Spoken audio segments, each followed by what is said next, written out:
Good morning. So I'm continuing with the Dhammapada, and the next section is defilements. And there are a few verses I want to comment on here. So the first one is verse 240.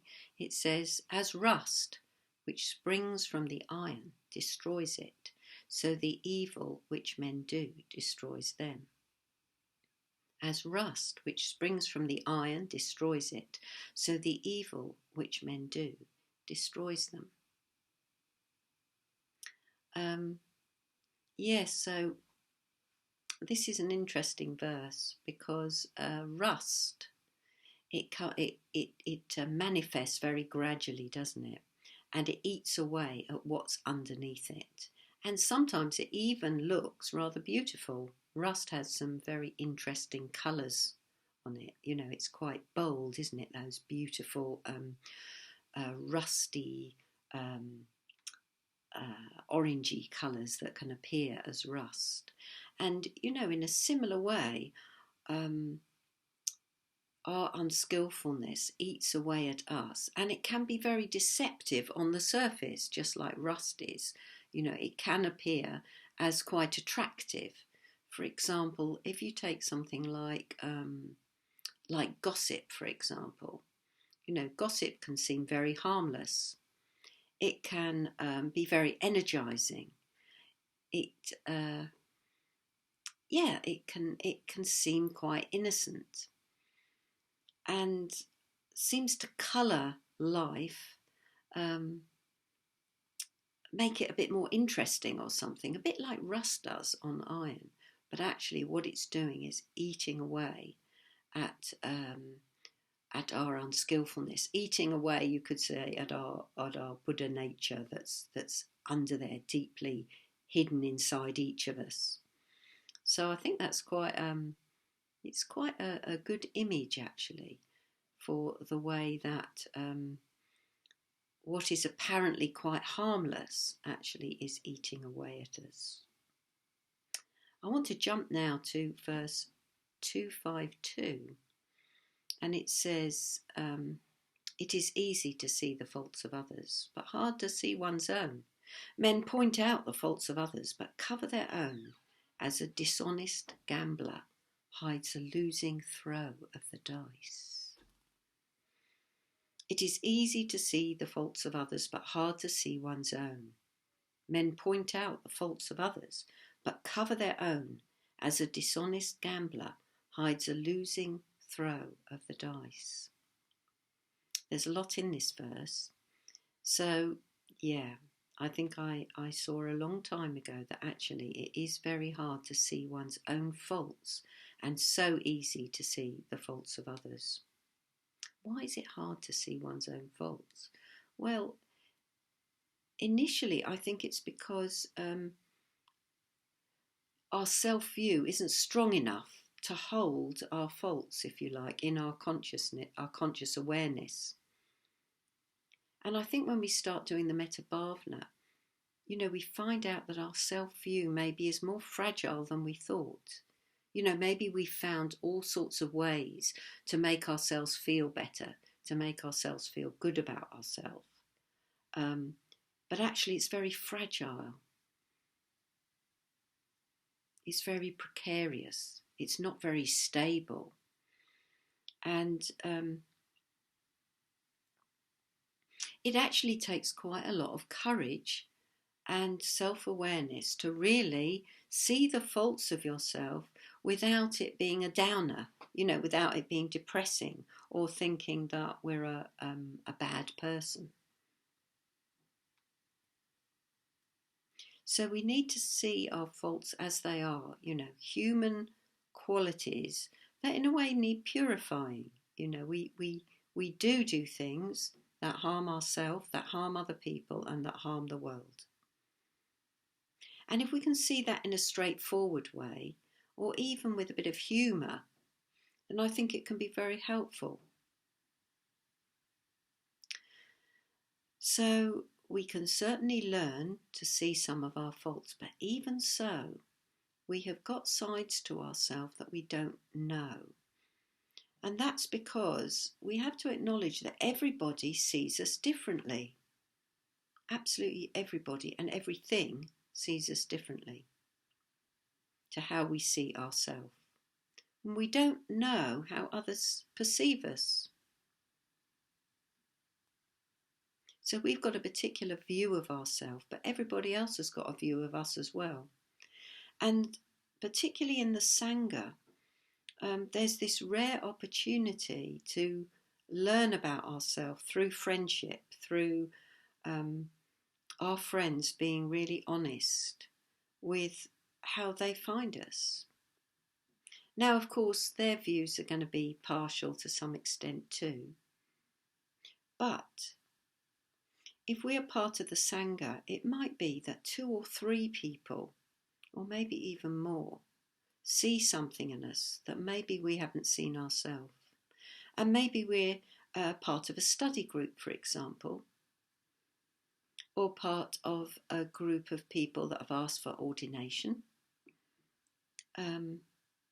Or if we're ordained, we're part of a chapter with other women or men, if we're a man, who we share our deepest aspirations, our deepest going for refuge with.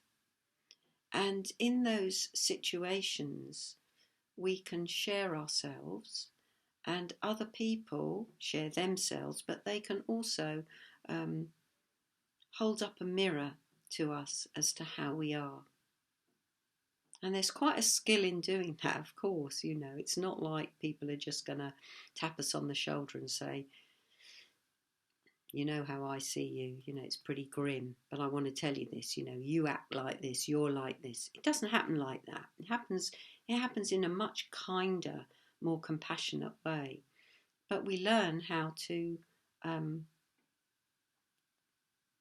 how to help each other to develop. We're only going to develop if we really understand how people hear us, how they see our behaviour. Maybe there's habits that we've got that we've just had for so long we don't even know they're habits. And close friends can point out what those habits are and how they affect other people, how they affect them, So yeah, it's hard to see our own faults, and we need help. And quite often, seeing the faults in others is a way of avoiding seeing our own faults. So often what we can't bear in others, what we criticise in others, are things that we're not admitting that we do ourselves. So there's an interesting process going on here. Why do we want to see the faults of others? Well, often it's so that we can put ourselves in a good light. We're making a comparison. Maybe we're saying, oh, I never do that. I wouldn't do that. Well, wouldn't we? It's really worth contemplating, because there's probably not much, given the certain circumstances, that we wouldn't do.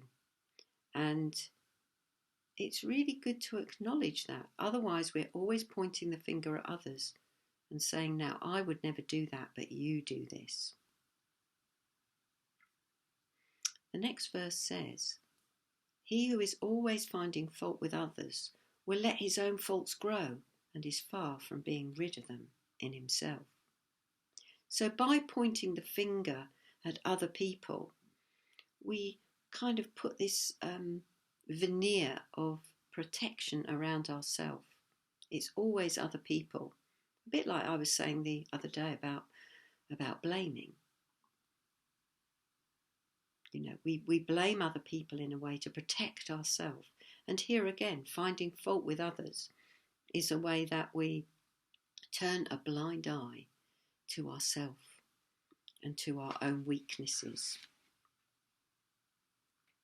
So to the extent that we're finding faults with others, we let our own faults grow. So just briefly about the last couple of verses. No one who thinks only of the world can be a bhikkhu, for the world delights in craving and false aims. The Buddhas are free from both. So Buddhas are free from craving and false aims. So yeah, clearly this is a verse being said to monks. No one who thinks only of this world can be a bhikkhu. But actually, no one who thinks only of this world can be happy, because after all, they're going to lose this world. This world isn't going to last beyond our life. And so that's a very sobering thought. The world delights in craving and false aims. So whatever we crave, whatever we surround ourselves with, it will all go. So, we have to think beyond in some way or another, and I'm not going to say to you, what happens after we die, because it's only going to be speculation, isn't it? I could tell you what the Buddhist view is, but what's the point? Because, I think deep down we all have, I don't know, inkling, intuition, faith about what happens next. Is there nothing or is there something? According to Buddhism, awareness never ends. But, it's not like we're going to take our personality or anything substantial with us like that. So we have to, at some stage, whether it's now or later, we have to think that we have to think beyond the world. We're in the world, but we don't have to be so submerged in the world that we never think about anything else. And personally, I just think that everybody, deep down, we all do seek a deeper meaning than what's happening immediately in our life. And a lot of what's going on in the world at the moment is making us all think very deeply. So anyway, that's all for today, and I'll see you tomorrow.